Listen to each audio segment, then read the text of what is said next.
The moment Arsenal and Arsenal fans have been waiting for has finally arrived. We're going to be speaking about so many things in this video. Amongst them are Arsenal versus Real Madrid, the game last night against PSV, but there's also some other things that I definitely want to get people's opinions on. Before we get into it though, very quickly, just hit like on this video.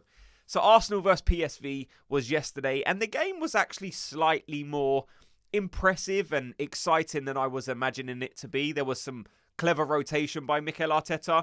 But I first want to start off by asking you the question of who was your man of the match. I have my selection, but let me know yours in the comment section and I'll tell you mine in a minute. So, look, like I said, the game was decent, a heavily rotated squad. We obviously saw that front line, and when I saw it, I was like, I've never seen Arsenal put out a weaker front three than Sterling, Marino, and Kieran Tierney, all of who actually had their moments in the game. Now, look, the game wasn't totally dead. Like, at 7-1, you could probably be excused of maybe lacking that competitive edge, maybe lacking some intensity. But in terms of intensity, I thought Arsenal were okay. We obviously went on to score that early goal with Zinchenko, which was a brilliant finish. And it's a position that a lot of people have been wanting to see Zinchenko in for Arsenal. You know, slot him in midfield. He seems to play there for Ukraine. So just give him the chance in midfield for Arsenal. We saw it yesterday, and he scores a lovely goal. A few bits of decent play, maybe some sloppy play as well, but that's expected because Zinchenko hasn't gotten all that many minutes this season. Same as Tierney, same as a couple of other players as well. So all in all, that was good. We started well. Brilliant Zinchenko goal. And there was actually two brilliant goals, one after the other. The Zinchenko one was impressive, but even better was that Perisic goal. Now, look, I'm not going to panic the fact that Arsenal conceded 2 goals, because the first goal actually come through 2 players that are not usually in the Arsenal starting 11. You know, it comes through Kivior, who's maybe dragged slightly out of position. The guy blows past Jorginho, who doesn't have the legs to keep up. So you've conceded that goal essentially because you've got no Saliba and no Thomas Partey. With those 2 players in, I don't think Arsenal concede that first goal, but it's a brilliant finish from Perisic, so you kind of just got to hold your hand up and say, okay, decent goal. We got to see a brilliant goal, so not too bad there. It was good to see Ben White back. Now, there might have been 1 or 2 moments where someone went past him. He's probably lacking that match sharpness, but that's absolutely expected because he's gone from playing regularly for about 3 seasons to missing a large portion of the season. So Ben White might take a bit of time to get back up to speed, but we're just going to have to be patient with Ben White. It's not one of those positions where we're kind of scrambling around looking for players.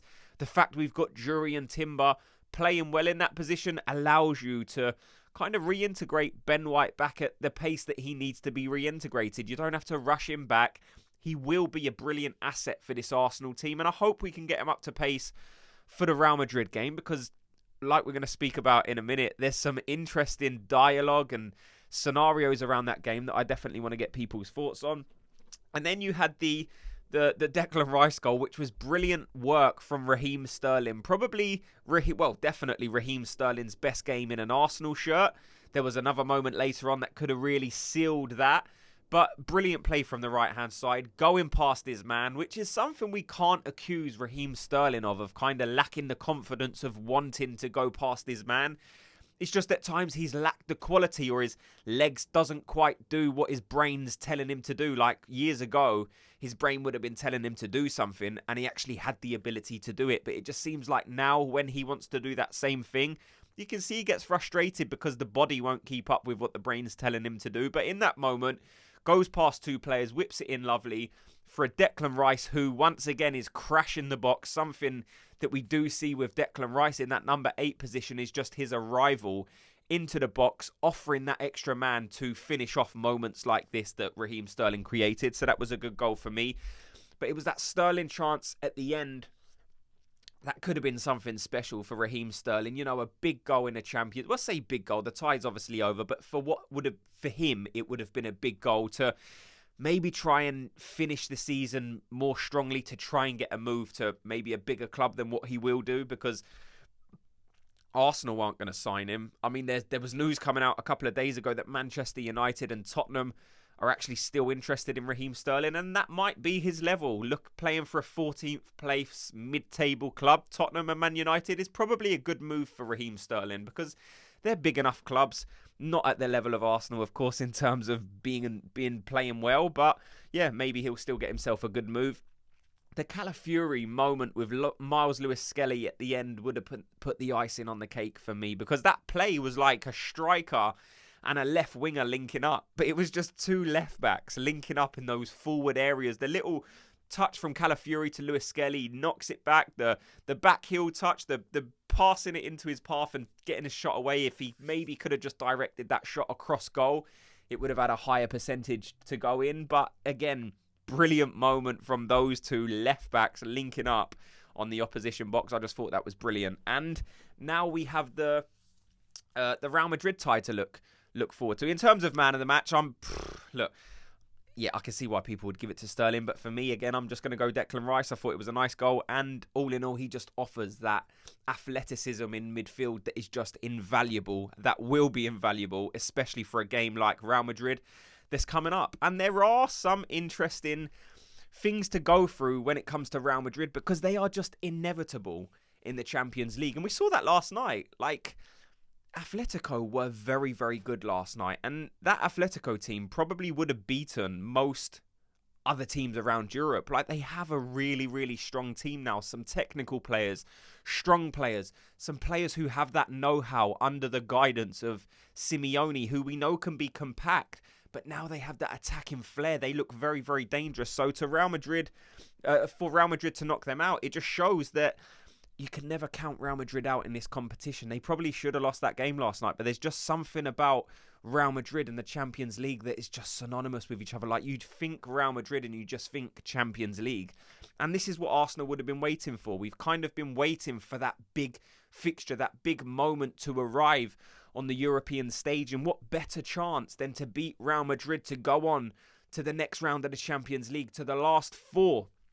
I just think this is a massive opportunity that Arsenal would have been waiting for, because under Mikel Arteta, they're still searching, they're still waiting for that big European moment. And this undoubtedly could be it. If you beat Real Madrid, you send a massive statement out across world football to say, look, we're a team over the past few seasons who's been good in the league. We've probably lacked that European competitiveness, but now we beat Real Madrid. Like, we are here, we are one of the best teams in the world, and you've got a massive task. Now, we're going to do more tactical breakdowns, some in-depth stuff in the weeks or the days leading up to the game. We will obviously have other videos coming out about it, but for me, it's just such an exciting proposal to play Real Madrid. The fact you're going to be going to the Bernabeu. I'm sure some of you guys are old enough to remember that Thierry Henry goal that lives long in the memory, and now these players have the same opportunity to create the same kind of moment that can live long in the memory. I think of Thierry Henry and I think of the Bernabeu. I think we was the first English team to beat Real Madrid at the Bernabeu. So this will be a moment for these Arsenal players to make a mark, to leave a bit of a legacy. And I can't think of any better challenge than Arsenal versus Real Madrid in the quarterfinals of the Champions League. Let me know your guys' thoughts on the tie against Real Madrid. Do you think we have any kind of chance? For me, I've been saying I want Real Madrid, and the fact that it's happened, I know me, my sons, we're so excited to watch the game because it's a massive game. It's a game I haven't seen in a number of years, and I look forward to it. Let me know your thoughts on everything you've heard in this video. What was your thoughts on the Arsenal versus PSV match? Was it kind of how you expected? And even bigger than that, let me know your thoughts on Arsenal versus Real Madrid. Like I said, thanks so much to everyone for watching and listening. Before you go, do me a quick favour, just hit like and subscribe, and I'll speak to you all in tomorrow's video. Gooners, have a good day.